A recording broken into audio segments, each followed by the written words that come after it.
So right now, your state of mind is like Eminem when he gets a present from his mom that's a car that doesn't start. So he's got to take the bus at 7 a.m. and then he gets to work. And that's where you're at. That's where your head's at. And I'm sleepy. Yes. Correct. But my car does work. Knock on wood. Hallelujah. So that is good. I wouldn't even know how to take a bus, honestly, around here. I think I took a bus once in Philly, and do you mean like in life or like where you live? Like in life. Like, really? I don't know. Like, I took a bus once in Philly, and then I'm pretty sure I got off at the wrong stop. And then I'm like, well, now I don't have tokens, so I'll just walk. Philly, it's small. You don't need, like, that many kind of bus stuff. That's why I never took it. Wow. Took that one time, and then I was like, never mind. Wow. Sisters, sisters who've seen it. We are the sisters, sisters who've seen it. Sisters, shooby-dooby-doo-wop, sisters, shooby-dooby-doo-wop, sisters, sisters, sisters, sisters. Sisters who've seen it. Yo, what up? Everybody in the 313, Put your motherfucking hands up. With something me. Yep. Hello. Hope you're ready for that energy. All right. So, I'm going to introduce ourselves. So, we are the Sisters Who've Seen It, the podcast where two sisters who are not movie critics look back on some of our favorites throughout the years through a psychological, ethical, and familial lens. I'm Katie. I'm Bridget. And what is it? His name's Clarence. His parents have a nice marriage. You could do it better, I think, because I don't know it all by heart. Let me see if I can. Do. Wait, I'm going to read it. But I know something about you. You went to Cranbrook. That's a private school. What's the matter, dog? You embarrassed? This guy's a gangster. His real name's Clarence. And Clarence lives at home with both parents. And Clarence's parents have a real good marriage. We're making fun of people with healthy parents. Hey! 8 Mile. Hey. Oh, that's right. The movie is the 2002 hit 8 Mile. Woo! Starring yes. Eminem. Marshall Mathers. Eminem. Slim Shady. Also Anthony Mackie. I never in my brain made that connection that he was Papa Doc. Oh, I know! I was like, wait, is that Anthony Mackie? And then the movie kept going, and I was like, I think it's Anthony Mackie. And then like an hour went by, and I was like, I guess I'll just look up if it's Anthony Mackie, because I just keep talking to myself about it. Yeah. And then it was. The key, I think one of the biggest successes of this movie is there's major actors in it. Michael Shannon, Kim Basinger. Oh, I know! Brittany Murphy. Yeah, he was another one. Anthony Mackie. I mean, hot damn. And I think also DMX at one point. Exhibit. Exhibit? Oh. The guy who did Pimp My Ride. Wasn't that him? Was it the guy at the lunch, the food truck rapping? Yes. That's Exhibit. Who did Pimp My Ride. Probably, yeah, I bet. Oh my gosh. Yes, there were a lot of people I was like, wow, that guy. Wow. I know. Wow. I know. Oh, man, boy. What a gem. Whose turn is it to do this synopsis, huh? Should I do it? Don't remember. But I'm gonna it? pass the mic because I need you to start, and if you don't, then I'm gonna go on strike. Okay, give me a beat.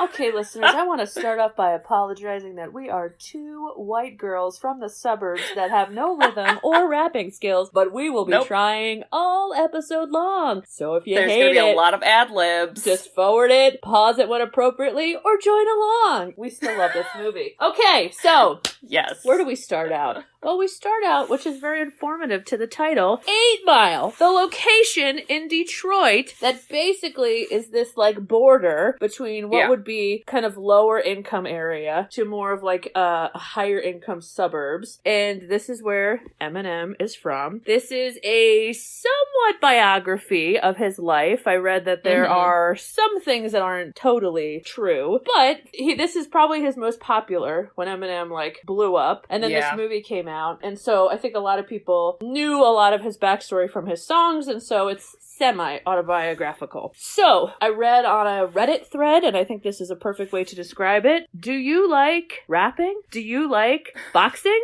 Do you like boxing movies and rapping?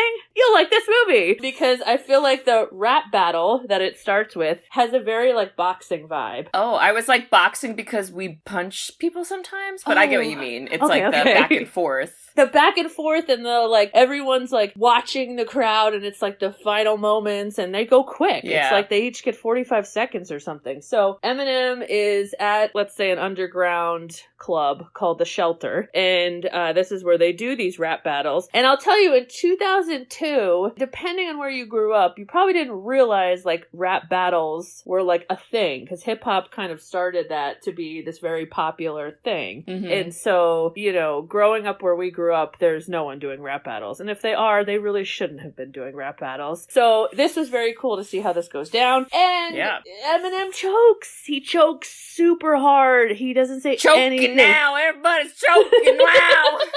So it's not the words. So then we're like, ooh, that's bad. He gets totally embarrassed, and then we start to see the struggles of his life. He was living with his girlfriend that then they broke up, and so he had to go back and live with his mom, like, you know, every other millennial, right? We all get it. But he's living in a trailer home, and his mom definitely has got some stuff going on with her.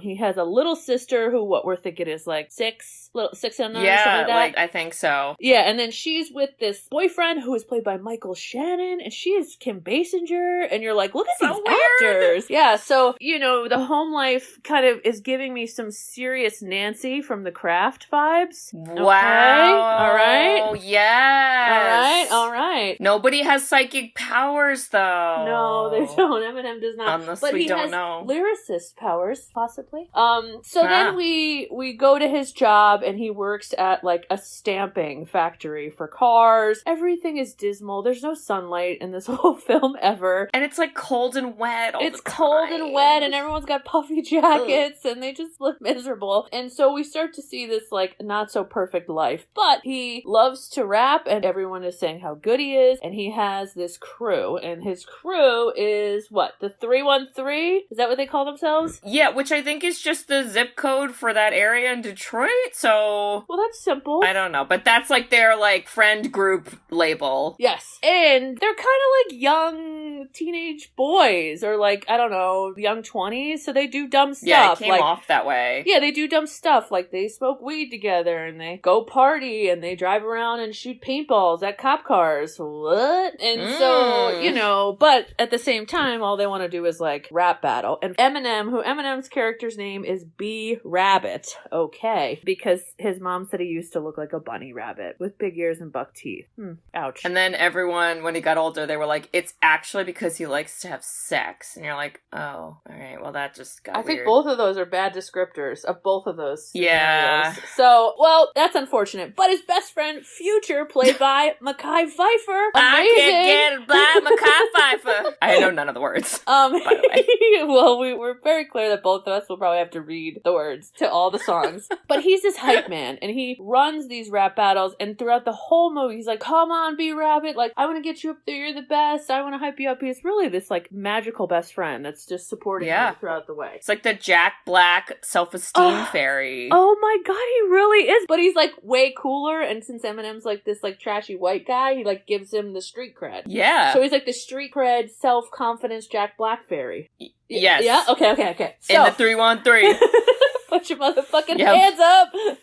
So, wow, this is rough, this synopsis. Okay, so then we realize that Eminem is kind of blaming everyone else for all the things in his life. You know, he's late to work, it's not my fault. You know, his ex-girlfriend and him getting a little fight, it's not my fault. Like, he's just kind of always blaming other people, and you start to see him slowly grow up. He slowly starts to take responsibility for the things in his life, but he's definitely a hothead. He's always fighting people. He's always, you know, kind on, I don't know, trying to stick up for people, but he has some soft spots. Like, you know, his friend shoots himself in the leg and he goes to the house and makes sure he's doing okay and all this. But ultimately, it's trying to drive towards this final quote unquote boxing / rap scene where he gets back the street credit that he lost when he choked. And so you start to see all these struggles in his life kind of culminate, and he starts to take accountability, and he's like, okay, I really need to like get my life together. And then he just goes up there and nails it. And then this is where this turns into like a perfect sports movie for me, where the end scene is so fun. He crushes it. And he's still Eminem, so he wrote all the songs in this whole movie, and he's obviously super talented. And so we just get to kind of lose our shit at the end with him ripping people to shreds. And I gotta tell you, I have zero skills in rapping on the fly while making fun of people. That would be my worst nightmare, is if someone's like, Bridget, your life depends on this. I'd be like, and I'm dead. Great. But I know I glommed a lot in there. What am I missing that are major themes? Is there any major themes I'm missing? Or do you think we'll get into it as we kind of keep driving through it? Yeah, I mean, they do bring up the whole, obviously, aspect that he is white and most of the people that he's hanging around are black, and it's just kind of, that gets held against him, I guess you could say. But then that's not really the major part of the movie. I feel like it's mainly because of, like, he choked at these battles, or the one battle, I should say, that we saw in the beginning. And then as the movie goes on, obviously it gets referenced more and more. But then at the end, he just, like, as Mackay says, great advice, flip the script, man. Just gotta flip the script. Yeah, man! And I'm like, that's pretty legit advice, and that's literally what he does, and it's so great. And then he just kind of like does a lot of self-deprecating raps, and everyone's like, yay, we support it. Wow. We're ready for humor. I'm with you, Kate. And Kate, I'm gonna play a little future right now because I'm bringing somebody up to the stage right now. I'm bringing up a special guest right now. Here he comes! Handing up the mic! Here he comes! I'm gonna hand the mic! Here we go! 45 seconds! To the 312! We got James in the house! Oh, yo, James! Whoa, yo! From the 312! My hair's terrible. We are all very basic white people. So sorry. Yep. I wanted to bring James on here, and I'm going to give you this so you can hear her. Okay. Kate, I wanted to bring James on here because for the last 3 days, we have been obsessed with Eminem, and we want to drop some Eminem facts on you before we get even into this movie. And I'm ready! We had some really serious, at-length discussions about Eminem, and so we wanted to share them. What do you think? Oh my gosh. I love it. I love it. Just so you know, in case Bridget hasn't told you, we spent the last 3 days saying Clarence's parents have a real good marriage to each other throughout the house. Yes, I learned that, which that's great. I love that. I'll be like, hey, what do you want for dinner? And he's like, Clarence's parents have a real good marriage. And now when you go to watch A Wonderful Life and they're like, Clarence, and then you're just like, Clarence's parents have a real good marriage. Oh my god. Oh boy. Oh my god. So do you want to share all the things you learned about Eminem, or like your take on the movie, knowing the things you know about Eminem? Yeah, I mean, it's just, so it's interesting, right? Like 8 Mile came out in 2002? Yep. So I honestly don't remember if I saw it in the theater or if I saw it at home, but I saw it, along with everyone else and everything. And then I see it now and I look back and like a couple of things stand out, just like to start off with. It's like actually a good movie. Yeah. Yeah. It stands on its own. I read a reviewer who said, yeah, this is different than every other pop star who goes and tries their hand at acting. Like, it's actually a good movie. It's not some just light and one-dimensional kind of film, you know? Right. And it's also, I was eavesdropping a little bit. I heard you guys. Heard you guys talking. And a great cast, right? It's got some big names. Yes. But it's also like, I think, a cast member that you don't really notice because it's in the background, because it is a background, but just like the setting and the cinematography and everything. Like, you feel like a bus is going to go past you and throw a bunch of oily, gritty water on you at any second. It's so true. I mean, the very beginning scene when it's Eminem in the nasty bathroom, which I feel like most people obviously remember, I wrote, all right, so Eminem is doing calisthenics in a Saw bathroom, and I think there's a dead guy over there in the corner. So that's horrible, but it sure sets the mood, I suppose. And then he vomits and continues to ruin the bathroom. bathroom. Yep. We're going to share with Katie a large, big question about Eminem in real life, which is, do we think Eminem is really gay? Oh, what? Wait, why are we asking that? We're asking that because I realized that's a big jump from a bathroom scene. I was like, wait, I didn't know that's what we were asking. So, his whole dating history is very dismal. Like, he was with his ex-wife, who we, like, wrote songs about how he hated her and all that, but that ended in, like, 2006. He really hasn't dated a lot since. He has admitted to being on Grindr.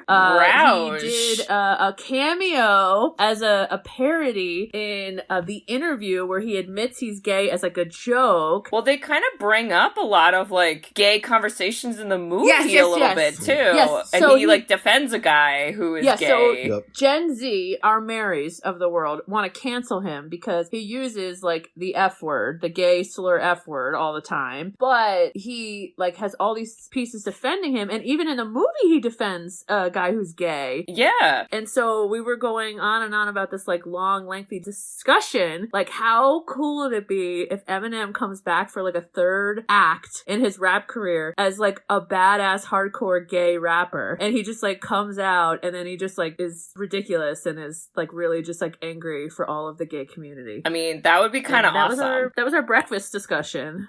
Okay, well, that's pretty deep, and I love that. Okay. What else do you want to add? So wait a minute. The counterpoint to all of that is, like, I have heard that there's, like, this concept out there, this big conspiracy theory or whatever, that it's like, oh, is Eminem gay? And it's like, that is a possibility. I feel like it's also a possibility. Okay, so it's like a known fact, like, he just comes across as he's a very private person. Because, like, right, he's Eminem. He's had just, like, huge success. He is an A-list celeb. Mm-hmm. And then it was like when he was nominated for the Academy Award for Lose Yourself in 8 Mile, he could have gone to California and done all the parties, and instead he stayed at home and he went to sleep, and he didn't find out until, like, I don't know, his buddy called him the next morning, like, yeah, so you won a fucking Oscar. But where I'm going with that is, like, it could be gay. He could also be, like, he's just, like, a private person, and maybe he has this, like, wonderful home life, and he can afford to, like, keep it all from the press and everybody. And his parents have a really nice marriage. Just kidding. I don't think they did. His parents don't have a nice marriage. Yeah, that's not true. No. But yeah, do you want to add any last minute thoughts on our new obsession, Eminem? I guess my final parting thought is, like, I look back at that movie, and one of the things that stuck out to me is, I would think if you were writing 8 Mile, you'd be tempted to have him, like, big struggle and, like, triumph over adversity, and he gets everything in the end. And then you look at the end of 8 Mile, and it's like, he doesn't get the girl. Yeah. Right. He doesn't get the big record contract. Yeah. And he still lives in a trailer, and he still has to go to work.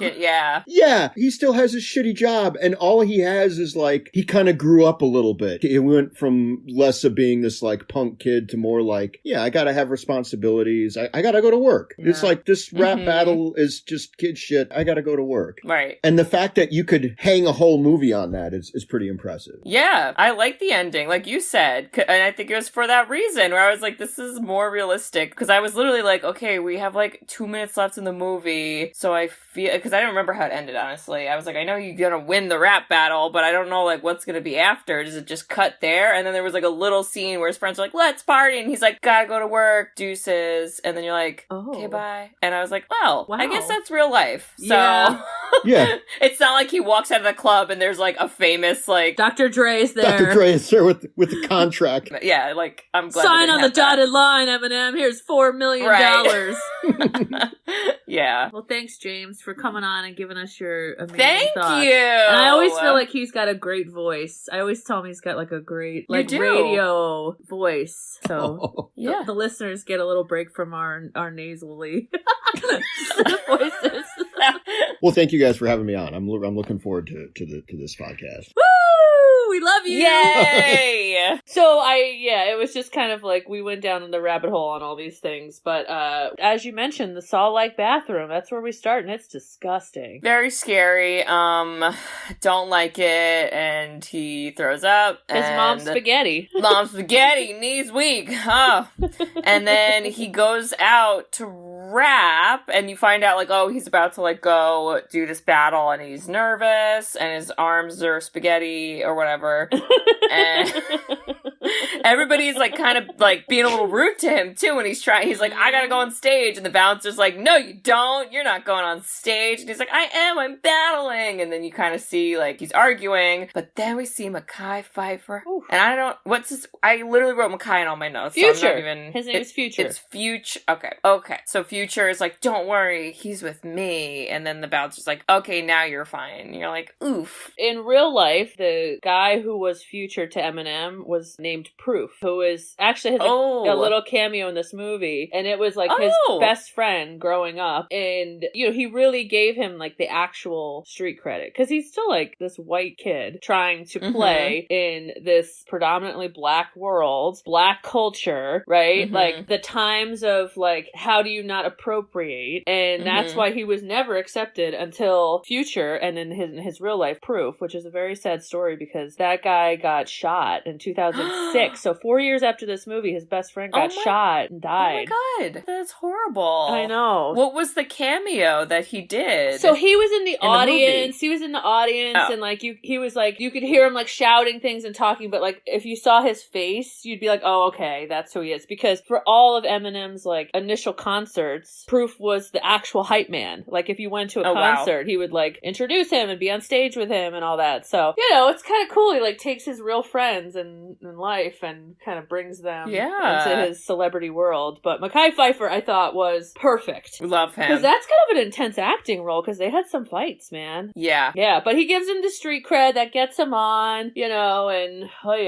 does he blow it, huh? Yeah, and this was when this is the first time I wrote, is this Anthony Mackie? What's happening? And then it was, but everybody boos him and hashtag embarrassing, and then he leaves, and now he walks home sad, and then Mekhi's like, hey man, don't worry about it, you're gonna do great, and we'll just do it again next time. And he's like the best friend. He's so sweet. Nice. He's so supportive. So nice. He's the best friend we could all use. Yeah, I would like a friend like Mekhi to just kind of pop up. It's like the Kathy to Jamie that we always talk about. We're like, we just want Kathy to Jamie to follow us around and make us feel good. You like screw up, and she's like, it's great job. And you're like, oh, thank you, Kathy. That's him. But we do get some exposition in here, because Eminem is talking with his group of friends, and at one point he had to like change his shirt because he threw up, and then they find out that him and his girlfriend Janine broke up, and he gave her his car because she said she was pregnant. Yeah. And so now he's basically a homeless person, I think. Yeah. And then he has to go live with his mom. It's not good. He's really low. This is the low period. Okay, but I have a question though, because when we see her later, like you see her kind of in the movie, and she's also famous. I forget the actress's name, but she was in Orange is the New Black. Yeah, Taryn Manning. Oh my god. Who's fantastic. But like you see a scene later where he drives to where she lives, and she kind of looks like she lives in a nice apartment. So in my head I was like, wait, so why did she need the car? I'm confused about that we're cool just giving away like a $10,000 minimum automobile. Well, wasn't it because she said she was pregnant? But like, why does that equal car? Like, are you getting a car because you're pregnant? Because I hope so. That'd be awesome. I don't think. But like, I think that was not like those two aren't hand in hand in my brain. I guess I think in his thought process, it was, she needs this more than me. I'll figure it out, and I don't even know if she's pregnant. And then later, when they have that interaction of her being like, "You walked out," where you're like, "Oh, it's not like she kicked you out. You kind of didn't want to be with her anyways." But then you gave her a car. But that's what I'm like. I think he felt some guilt, and then we don't really know if she was pregnant or if she said she was pregnant. So I think he just wanted to get rid of her and was like, "Take my car."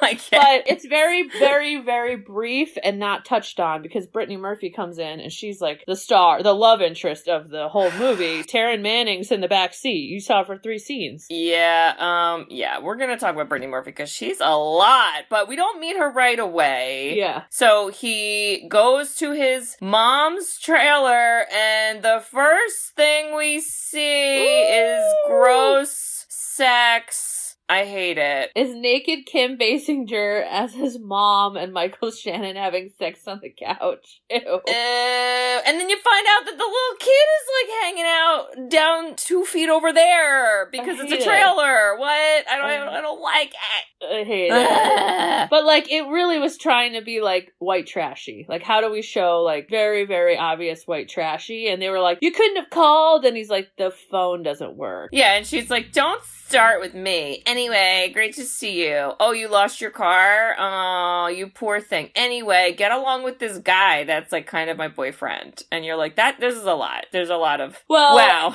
of stuff.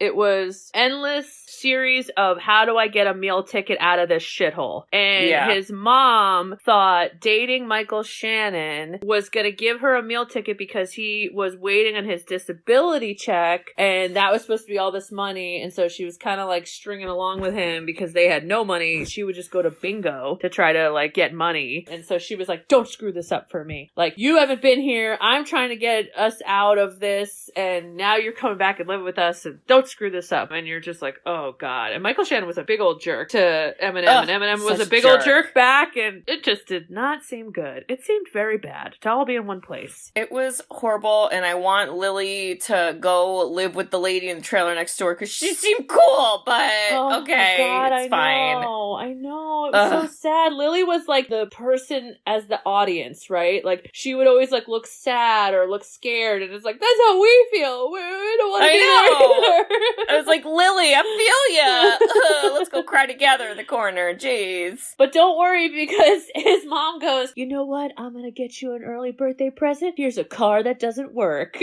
Yeah, and like, why are you also, like, we're just really cool with like handing away cars, but we all complain how we're poor, so something isn't lining up with that, but okay, cool. People don't give cars if they don't work, okay? Just give them a bike, you know, start small, make sure the car works, okay? Right. Give a bus pass.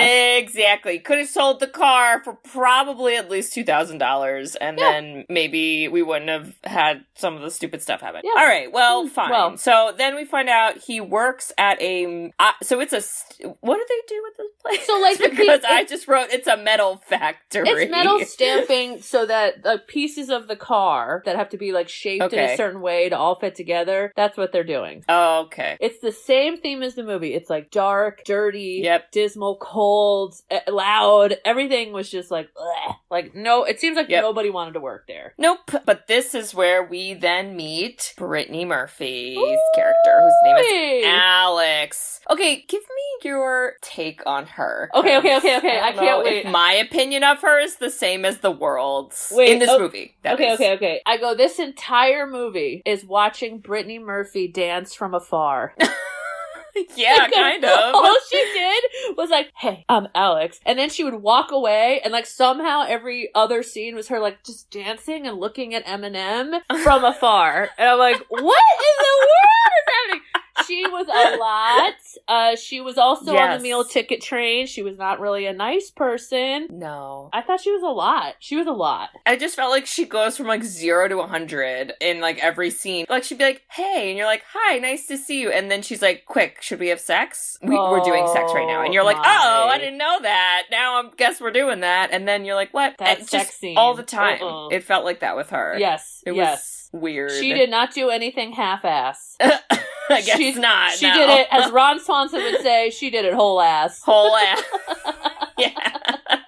Yeah, she was weird. I mean, I think why she was a character, because she was just another person who also was kind of like, yeah, you can do this. And like, I'm not really one of your friends, so I don't have to say that, but I am saying that. And you're like, okay. And I guess like a little bit more, you know, drama for him, but he's a weird character. And then, yeah, like we said before, they don't end up together, but then they're like cool with each other, but then like she literally appears. We presumably have never seen this girl before in his life, right? Because he's like, I don't know who that is. Yeah. She's then hanging out all the time. Yeah. And then this whole movie, I think, takes place in like 3 weeks, because it's like before our birthday is 2 weeks, and then it's like our birthday, like, you know what I mean? Like, this was a short time frame. And then she's like, now I'm going to New York, bye! And I was like, wait, so you lived here for like a month, not even, and now you're on the road? What do you mean? How did we? I don't know about it. I don't know either, but in real life, her and Eminem dated. Oh, that's so weird. What is that? What was that like? Can you imagine her to open the door, like, giggling to all his, like, gangster friends? And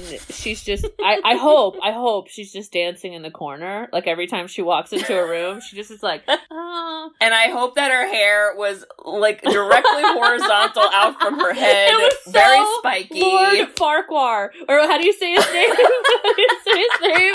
Lord Farquaad. Oh my god. From Shrek. It was the worst haircut ever. I was like, how are you supposed to be a model? God. But, okay, in real life, there is this, like, really funny cameo of he's performing somewhere and Brittany Murphy is losing her mind. Like, in the real world, like, dancing and, like, supporting him. So they ended on good terms, too. And it very much mimics their relationship in this movie, which is like, yeah, I come in, we have a really awkward relationship, and then I just kind of do whatever I want. We break up, but I think everything's fine, and I'm like your number one fan still. And you're like, what? That's so weird. Oh, and I'm sorry, I said this at the last review, and I gotta preface it again. I'm a big fan of Scary Movie 3, and that movie did a good job of literally making the hairstyles of the faux Brittany Murphy exactly the same, because it was another short blonde lady where the hair went far out to the side of her head, a la Lord Farquaad, and oh my god, it was amazing. Also, I never realized how many, like, I guess maybe quotes that they, like, actual lines that they parody in that movie in 8 Mile. Because I just thought it was like, oh, there's, like, parts where they're like, LOL, here's a white guy rapping and it's funny. And they're, obviously, that's the 8 Mile parody. But they're literally, like, lines from this movie that they then joke about in Scary Movie 3. And I never, like, knew that. Give us some of those lines. Okay, so Jake. the one that I thought was so funny was, you know, the part where Eminem, he has to get a ride to work, and the one friend who I don't know the name of the one friend. It's just him and the one friend. It's like early in the morning. Okay. Giving him a ride, and then Eminem's like, "Man, do you ever wonder if you should stop living up here, start living down there, whatever?" And then the guy's like, "It's 7 a.m. I'm sleepy. Why are you talking like this?" And then the audience is like, "Yeah, what?" So in Scary Movie 3, the guy says that line. He says the same thing. He goes, "You ever wonder when it's time to stop living up here and start living down there?" And then the guy who's the Mackay Pfeiffer, like, fake whatever joke friend was like, "Yeah, but what if we stop living over here and start living over there?" And then Kevin Hart's there in the movie, and he goes, "Yo, you don't want to live over there? My Aunt Shaniqua lives over there, and they got rats." And then they literally go into this whole conversation about rats, and it was just so funny. And I was like, wow, oh my God. I could have used that there, but it's fine. I'll live without it. That's amazing. Oh my God. Wow. Yeah. Okay, but let's take a step back. Compared to some other ridiculous, like, teeny bopper movies, it really wasn't that cheesy. Like, Eminem's a pretty good actor. Yes, I agree. Now, I did read some sad things with his acting. Is he was in every single scene of this movie. Oh, I didn't realize that. So he was working like 16-hour days and not sleeping, and he had a stint in time where he was addicted to pills, and he kind of references this movie as, like, starting that. Wow, that's sad. Okay. So we meet Brittany Murphy. We start to see Eminem's, which I think is the secret to his long-term success, rip himself to shreds by singing Sweet Home Alabama, but parroting the fact that he lives with his mom. Which I was like, this is what Bridget and I do all the time on a daily basis, is we just change words to songs relevant to the situation. You live at home in a trailer. It's so good. It's so good. Yeah, and then the other thing that's very interesting about this movie, and I also think this is I was very fascinated to, like, how has Eminem lasted this long, is, do you remember back in the day, Kate, the East Coast, West Coast battle? You got Biggie and Tupac. Okay. Yeah. Rap was really famous on both coasts. Like, nobody was really popular doing rap in the middle of the country. Mm-hmm. And then you had, like, Vanilla Ice that kind of, like, you stupid white guy, and then Eminem comes in, and so it was really, really interesting how they kept in the movie talking about, like, we want to show up, middle of the country, forget this East Coast, West Coast thing. They even say lines like that. Yeah, they do. And I thought, oh man, my experience living in the Midwest is like, you're never first over here, but you're really trying so hard to be seen in this country. And apparently it happens in the rap world too. And I just thought, wow, that's really interesting. Well, and who was the one character of the friend group that wore like the glasses and he was always like really philosophical and they would always be like, what are you talking about now? Shut up. Oh my god, what was that? I loved him so much. What Me the hell too. was his name? I don't know his name. I don't know. I think he's like a real DJ in life. Oh, that's cool. So he might have... Okay, D'Angelo Wilson, but that might be his, like, actual name, not his character name. But I feel like he brought up, like, a lot of conversations that were kind of like that on, like, that level. And he also went on this whole, which kind of, I guess, was a little bit of a subplot, but not really, where he's talking about, like, Detroit has all these abandoned buildings, and he's like, and nobody cares to rip down these buildings or, like, fix them up because they're too busy fixing up the upper middle class sections, but they're not gonna do it for, like, the lower income sections. And you're like, yeah, that's commentary, hooray. But then you're kind of like, so now what? And then everybody kind of is like, anyway, moving on. But then, like, they bring it back up later because this night where they're all, like, hanging out, and it's a long night of hanging out, and first we go here, and then we go there, and then we're at a house, and then we go somewhere, and then this leads to him being like, let's go burn down that building where a little girl got, like, raped, and then they're all like, yeah! And you're like, okay. I don't know. I'd classify that under shenanigans, Kate. It was a lot of shenanigans. Yes. But I liked it because I think what it was trying to show is, we want to get out of here. We really want to get out of here. We don't have any power, so we could burn down a building, but, like, we still could get arrested or kill ourselves because we have idiot friends that light the bottom of the house on fire while I'm upstairs. Yeah, Cheddar! Jesus! Eminem's like, Cheddar Bob, get it together.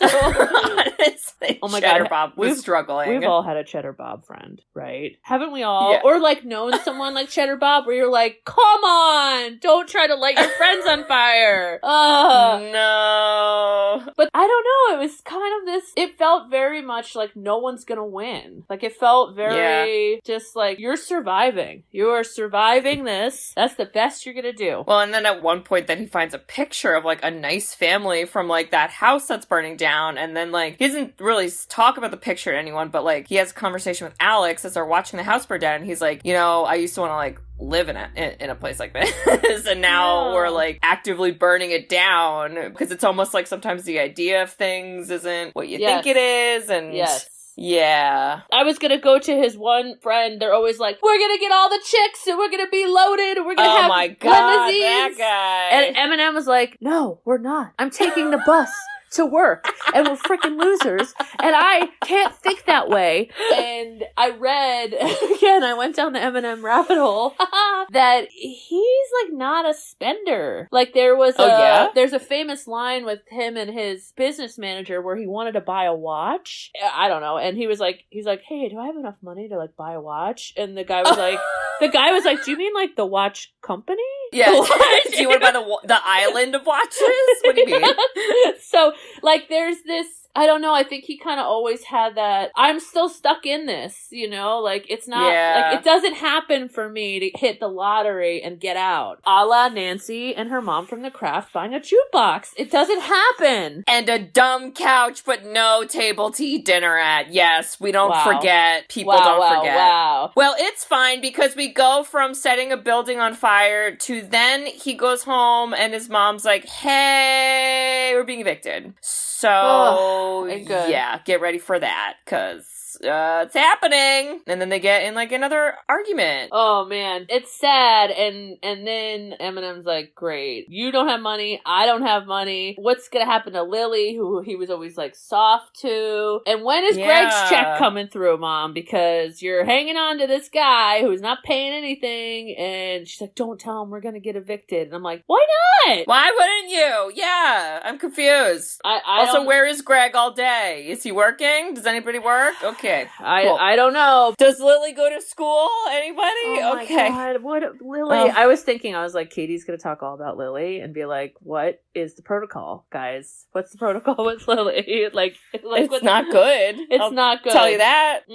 Not great. Yeah. Okay, so that's horrible. And then it cuts. There's some other parts where, like, Janine goes to visit him at work and she's like, everybody's making fun of you. And he's like, what? And she's like, yeah. Anyway, bye. And you're like, okay. And then the next scene from there is him and all his friends are driving, and then he sees the other, like, gaggle of friends. Ooh. I don't want to call them a gang, because I think they were just friends. Well, they were like another rap crew. They were the Free World. Why is that the name, by the way? I mean, I think they wanted a free world. It sounded a little culty, because they're like, we live and die by the free world. I could see some Jim Jones action, like, take this drink, part of the free world, yes. like a pamphlet that says the free That's world. That's what it felt like, and that's why part of me was kind of like, we do have to take down the free world, all right? Now it's like a vigilante cop movie. Like, that's also like a good message, like, don't you want a free world?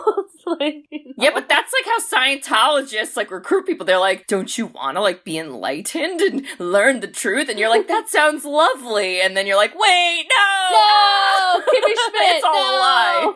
No. Yeah. Anyway, so the free world is doing some weird free world stuff on the street corner. They're probably trying to recruit young, unsuspecting people, victims, whatever you want to call it, into their cult / crew. And Eminem decides to quickly pull the car over, and he literally just runs up and he starts beating up the guys. And what a hothead. It escalates. Not good. Not good. And Cheddar Bob is just making things worse. As he does, so. Oh, God, he takes out the gun, and this was interesting. 2002, even in the perceived ghetto, awful area, etc., that they're trying to, like, create this atmosphere, they were all like, no guns. Like, Cheddar Bob took out a gun, they're like, no, guns are bad, guns are bad. Yeah, they're like, chill, dude, we're just doing punches today. Yeah. Relax. And Cheddar Bob says, oh, okay, I'll put it away, and he shoots himself in the leg. Oh, he does. Oh, it was not good. Like, when I first saw the movie, I thought he was gonna die, because I feel like that scene after where he's in the car and they're driving him to the hospital, he's, like, talking all weird, and they're like, what? And I'm like, is this how he's gonna die? Oh, When Cheddar he's Bob! talking weird? But then the next scene's like, Eminem's like, anyway, he's fine, so guess we'll leave. And you're like, okay. Moving on to the next trauma. What's the next trauma? Let's do it. Well, Hit me don't with worry, it. Come because on. the next trauma is the whole time, which we didn't really touch on too much, but Wink, who is... Is this the promoter? Yeah, so he's kind of like... Because I didn't know his name, so I called him that. Okay, well, his name in the movie is called Wink. He's kind of this connector. He's like, I know producers, I want to get you famous, like, I want to find talent. Let's think of him as like a recruiter type guy. But Future's always like, he's full of shit, he's a liar, he's not part of our crew, he's a backstabber, which we learn later he is. However, Eminem's like, well, Future, you're not like introducing me to producers, and I need a demo, and like, I'm not gonna totally close off this guy, but he's part of what creates this animosity between these two, as you call them, cults. Yeah, honestly. So, because he just kind of like keeps being like, hey, Eminem, I have a cool opportunity, but like, we'll see if it happens. And you're like, okay. And then later he's like helping out Alex, which we then find is a very intimate helping out, if you will. Ew, that was a gross Oh my god, but scene. that was like another subplot where I was like, is this gonna lead to an Alex getting raped because she's going off with those slinky, skimpy outfits to an unknown place alone set up by the sketchy dude? But we never find out about that because it moves on, because this is not an episode of Degrassi, unfortunately, although there are similar themes. But don't worry, we're not going full Degrassi yet. Brittany Murphy has 2 speeds in this movie. Dancing from afar and having sex in random places. Okay? Yep. Because I am never having sex in a warehouse. That is a factory up against a machine. And I'm just going to say that in practice safe sex, where was the condom? There was no lube. There was none of that. I mean, it was just disgusting. And then she's doing the same thing in a recording studio where there's an open window right next to her. And if she wants to be a model, I don't think this is the way to go. I think she's going down the wrong career path, Kate. I'm not sure. It just, like I said, it goes from like 0 to 100. And I was like, okay. And her hair was spiky the whole time, girl. It never fell. So thank you to Hairspray. The only thing that helped was that damn haircut. Damn haircut. That's correct. Yeah. Okay, we're not talking about it as much, but I did like the back and forth with his mom of how, like, he's like, oh, did you win at bingo today, you loser? And she's like, oh, did you record your demo, you loser? You know, and then she's also treating him like a friend where she talks about her sex life with him. Ew. And he was like, Mom! But then you start to see their luck, like, change with then when she wins bingo, and then he's like, oh, wow, like, some hope in the world. Right. And then maybe I'll do something too. And it was very much like his friend group shenanigans of him being very childish and like adolescent grow up to seeing what it could be. Like you could be your mom if you don't get on this. But it was so subtle. And I thought Kim Basinger was like, I read a lot of people were mad that she was cast in it. Like she was like too good looking to play like a white trash woman, which I thought that was totally offensive. Yeah, what? But I loved it. So that was like, you saw his life from all these different angles and you're just like, oh my God, this is so interesting. Well, and at one point in there, Greg also finds out about the eviction and then that precipitates a fight. And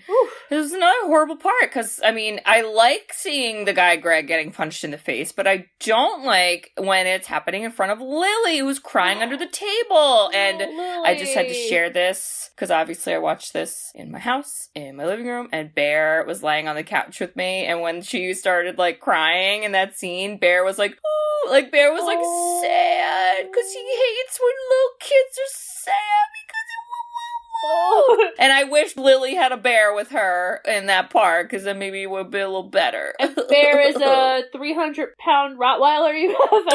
300? Jesus Christ, Bridget. He's not that overweight. And all He's of like his 120. All of his weight is in his head, which makes him adorable, because when he cocks his head to the left, it goes, So, oh, what a sweetie pie. You know, he was so sad, and I was like, ugh. Yeah, it was, there were parts that you're like, this isn't funny. This is sad. No. This is sad. It is sad. It was a lot of sad. And the part, like, when because then after that, I think that's where he brings Lily to the neighbor lady, and then I guess she's with her, and then there's a scene later where he picks her up, and he's like, oh, did you have fun there? And she's like, yeah. And you're like, that's nice. And then this is where the free world starts coming in to do their enlightenment, if you will, which that wasn't cult that talk good. for we're gonna beat the shit out of you. And he has to send Lily inside because he's like, Lily, don't look. And then she's like, I guess I'll listen. And he's like, lock the door, Lily. But then Lily didn't lock the window or some shit because she can still see and she's sad and everything's wrong. And oh God, that was the low, right? Like him getting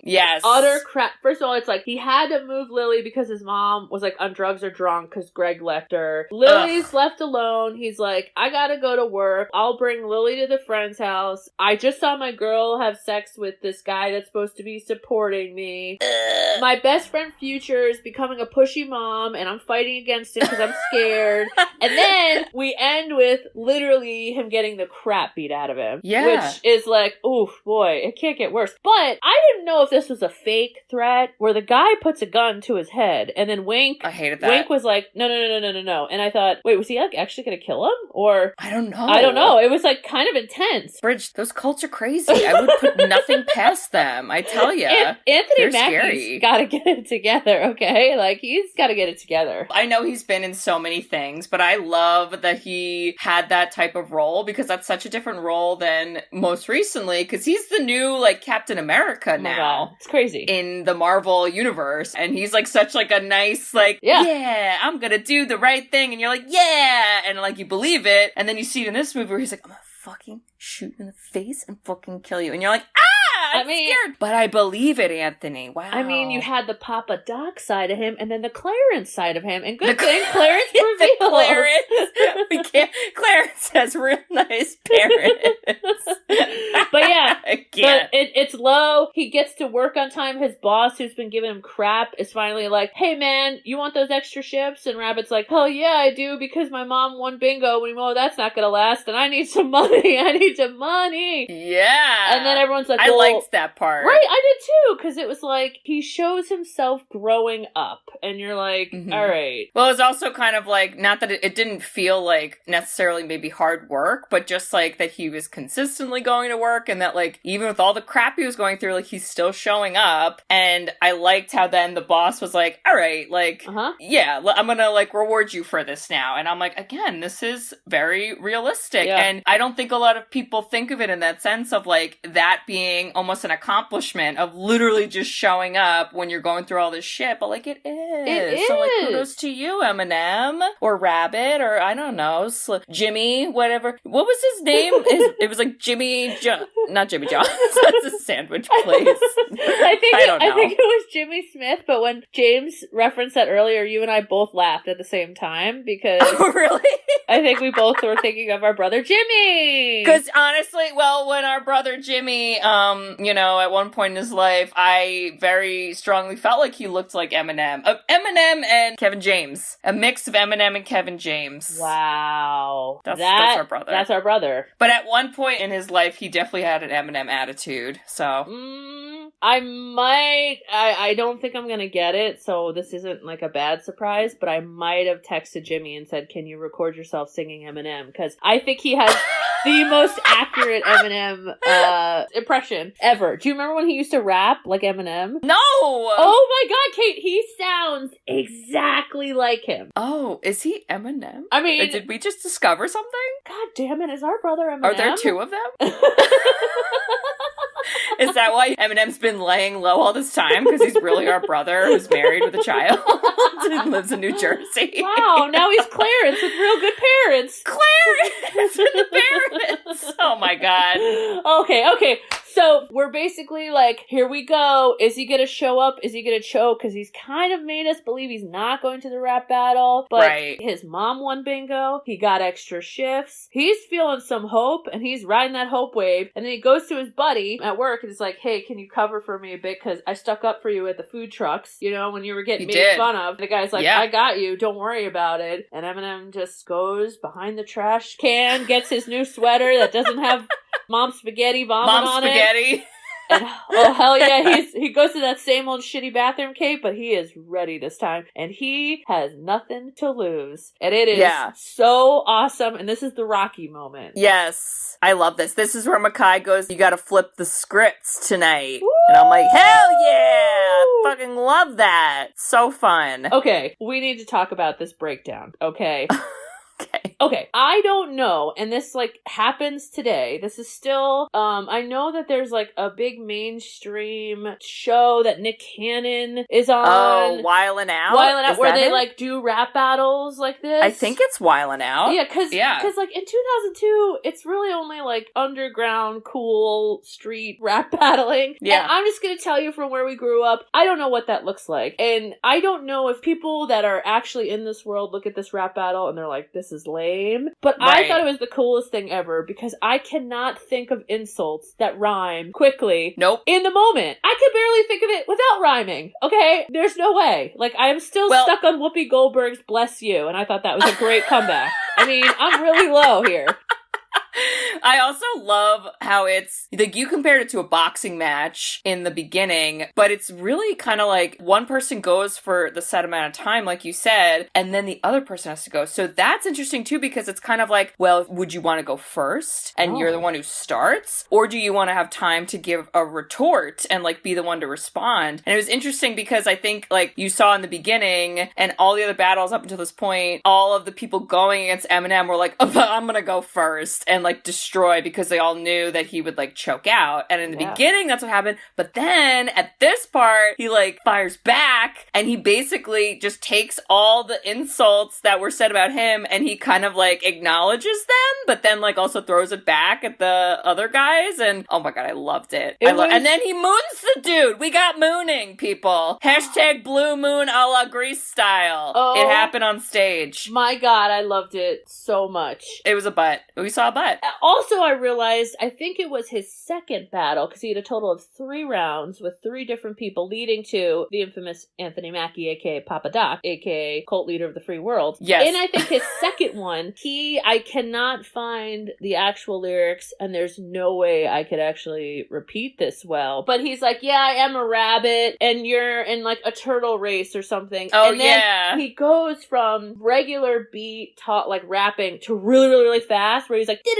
And I remember when Eminem first came out, that was like one of the things that everyone's like, whoa, we've never heard anyone rap this fast and mainstream. Now you could argue like Nicki Minaj is probably better than him. Yeah. Or probably zillions of people I'm not thinking of. But that brought me back. Like listening to that one section, I was like, this is what I remember as a kid being like, Eminem is really offensive to like a lot of like women in his life and gay people and all these feminist things. women love Eminem. Chicka, chicka, chicka. That's from a song. But he knew he could do that. Like, he doesn't really rhyme words that rhyme. He breaks down words and enunciates certain aspects, and that's what could make him go that fast. That was very new, I think, in early 2000s to hear that. And it was so cool. Like, it brought me back. I literally was like, wow, I remember how cool that was hearing that type of rapping for the first time. The only line, and I definitely don't have it written down correctly, that he says in the second battle is he goes at one point, he just starts going, blah, blah, blah, blah, blah, blah, blah. That's what you sound like. And I was like,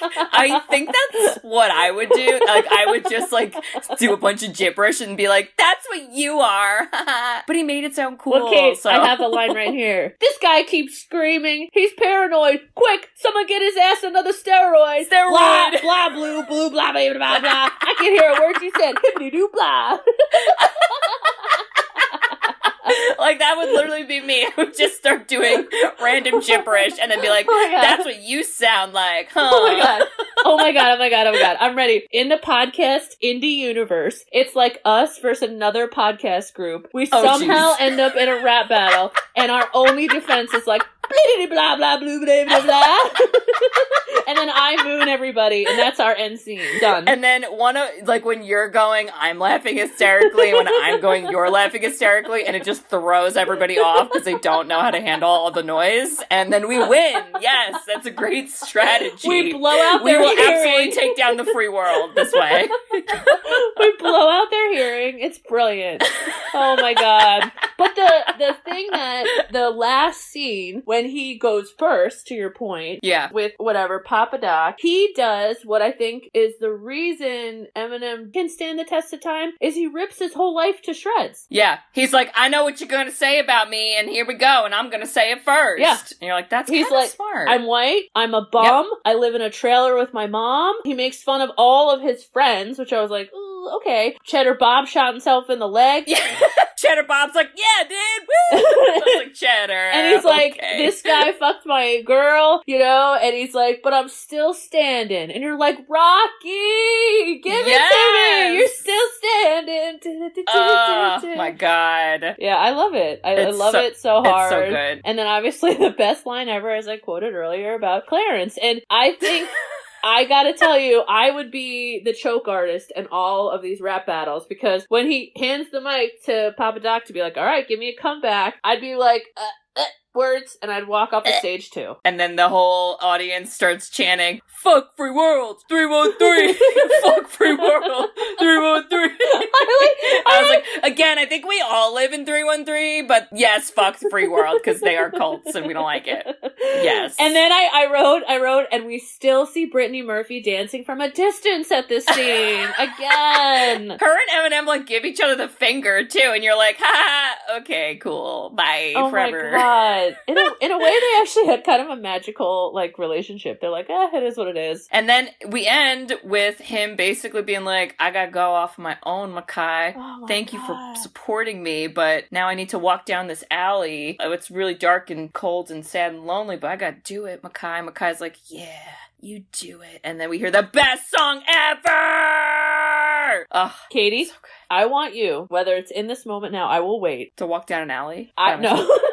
Oh. Go. I was like, I don't have one. What you preface in the last episode is the Oscars moment where he comes out and we lose it. I want you to go back and watch that video and watch the audience in 2020, because the first person they pan to is Billie Eilish, who doesn't know Eminem. So her face is like, huh? Then you go to like Idina Menzel or something. She doesn't know who Eminem is. So you have all these people that like look confused on who Eminem is. And then you hit a certain age group that knows Eminem, and they are losing their mind in the audience. That was us. is the funniest thing ever, and you have to go back and watch it.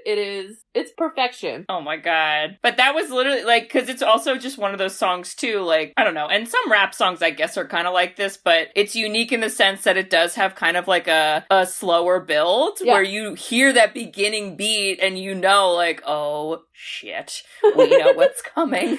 We are fucking ready for this. Oh my god. And that's what happened at the Oscars, when they're doing some music montage, and then you just hear the bam, bam, bam, bam, bam, bam, and then that's when Bridget and I started furiously texting, oh my god, imagine if Eminem comes out, oh my god, it's Eminem! So, okay, you need to look up Selma Hayek. Oh. I really had too much time between when I thought we were recording till now, and I was looking up way too much Eminem stuff. Okay. Selma Hayek, everybody at the Oscars did not know Eminem was going to perform. So even the people part of the show were surprised. And Selma Hayek apparently loves Eminem, and she was going to announce something as he was coming off, and she was so nervous she spit water in his face to try to, like, ask for a picture or something. Oh my god, like, what a weird, like, artist that we like him, even though he started so, like, controversial. Like, I don't know how he did this in his career. I think there's a lot of people that have this, like, weird nostalgia about Eminem. I don't know. I feel like the most recent rap song I can think of from him that at least I know or have listened to was the Rap God song, the one where he goes, and he sings, like, really fast, like you were talking about before, and, like, that's in that song. And that was, like, at least what I can think of the most recent. Oh my god. Because a lot of his stuff was, like, the early 2000s, maybe even late 90s. I don't know. I don't even know, Kate. I don't even know. Feminist women love Eminem. Chicka chicka. That's from Slim Shady. The real Slim Shady. So, anyway, yeah. Wow. So, Bridge, what do you think? Would you watch or don't watch 8 Mile? I don't know what you're doing if you're not watching this movie. What are you doing? Get out there and watch it. Get on it, okay? Take the mic and watch it. All right? And just enjoy some, like, smart casting, okay? Enjoy the smart casting that lifts Eminem up, and he holds his own. It is a great movie. Kate? Yeah. What do you think? I 100% agree. You need to watch this movie. You need to have a big dog sitting with you so that when you cry at the children's sadness, the dog will cry too, and then everyone's sad. But then you have a good time because, you know, we're taking down the free world and cults need to be destroyed. So, yeah. That's what I got from the movie. Kate, I know that it's my pick, isn't it? It is your pick. Next movie? I didn't remind you earlier. Sorry. No. I'm prepared. Ooh.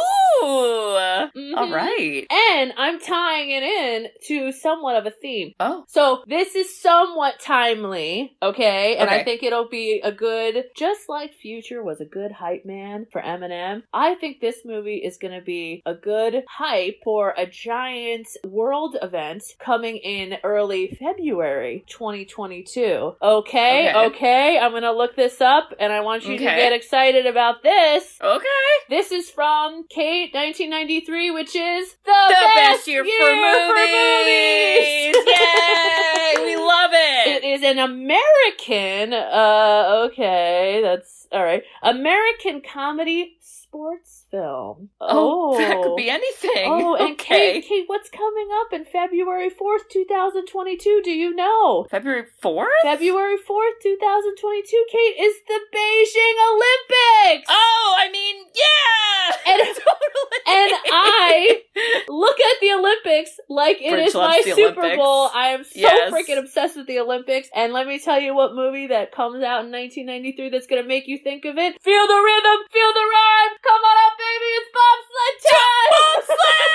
Jamaican bobsled team! Oh my god, Cool Runnings! Cool Runnings! Oh my god, what a good one! Oh, the Jamaican bobsled team on. You were so confused. Oh, it's so good. Well, because I thought you were referencing in early February the Super Bowl, and I was like, actually, the Super Bowl's pushed back a week this year because they started a little late, actually. But you weren't, so never mind. No, I don't play in football like I don't play in rap, all right? I don't know what's happening there.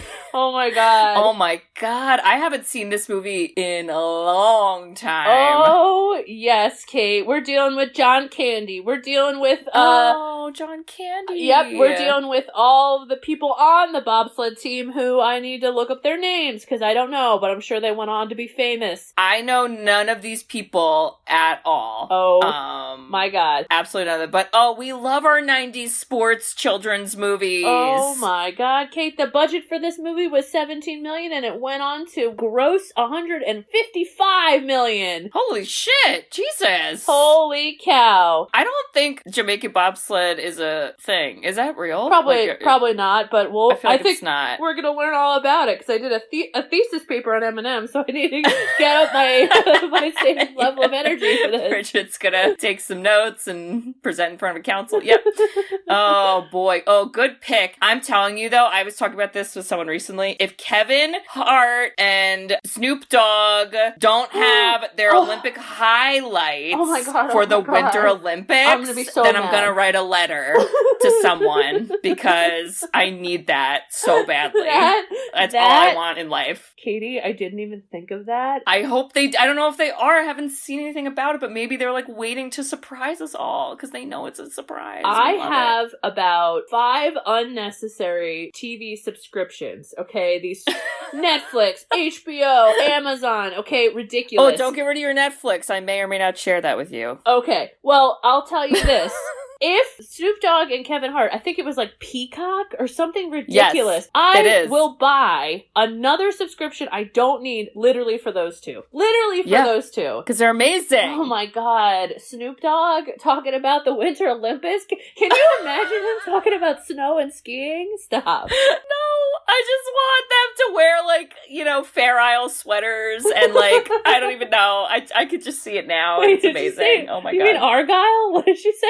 No, Fair Isle. That's like a style. Is it? What's that? Yeah. It looks like snow. It's like an ugly sweater kind of style. I don't even know what that is, but I love it. Wow. Well, Bridge. Yeah? Just want to say, if you were gonna go rap battle someone from the free world or whatever we call that, and they were giving you shit and you were nervous and you only got one shot to not miss your chance to flow, this opportunity comes once in a lifetime, so you better. I would be your hype person, and I think maybe throw or spit some spitballs at the other team as they're rapping to throw them off, and then I would do other hijinks so that no matter what, even if you choke, you're gonna win. Blabbity-blue, blah-blah-blah, blah, blah, blah. Yeah, I'm just gonna say that in their ears. They're going, throw them off.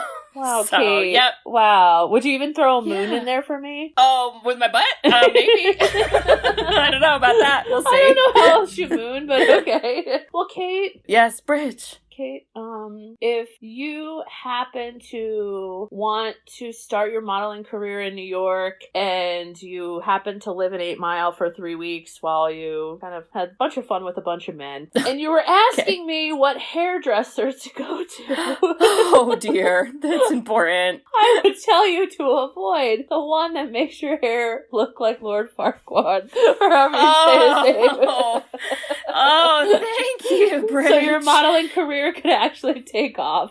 Yes. Oh, boy. Oh, and listeners, if you also hate weird, spiky side haircuts and scary cults a la the free world, and if you think that if you were in a rap battle, you would go blah, blah, blah, blah, blah, blah, blah, like us, you should write us a review. Ooh. We love reviews. We love written reviews. You can review us on Apple Podcasts along with some other podcasting apps. We also have a website, sisterswhoseenit.com. If you scroll down on the main page, there's a form you can fill out to request a movie. So if you have a burning desire to, I don't know, have us do another movie about a famous, music artist, because there's lots of those.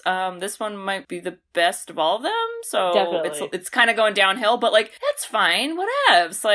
Toss that in there. And Bridge, what else can they do on our website? They can buy us coffee, okay? Whee! Because it's getting cold. It's dreary. Yes. It's dismal. We want something warm and cozy. And that's typically coffee. Also, we grew up with a mother and father who drinks all the coffee, so we're pretty much addicted too. So we need some, all right? Throw some. Whee! Throw your hands up. Throw some dollars to the 313, aka our Ko-Fi site. Let's do this, okay? Yes, so please check all that out, and we hope to hear from you. All right, listeners. Well, we'll see y'all next week for Cool Runnings. Mon. You better lose yourself in the music the moment you own it. Never let go. Blah, blah, blah, blah, blah, blah, blah, blah. I don't think there's any cults in this movie, so. Yeah. Bye-bye. Bye-bye. Love you. Bye-bye. Love you. Feel the Bye. rhythm. Feel the rhyme. It's bobsled time. Bye-bye. Bye-bye. Thanks for tuning in to Sisters Who've Seen It. You can listen to us on Spotify, Apple Podcasts, or wherever you listen to podcasts. Check out our website at sisterswho'veseenit.com, where you can email us, request movies to be reviewed, and keep up to date with all things sisters. Also, make sure to follow us on Facebook, Twitter, and Instagram. See you next week.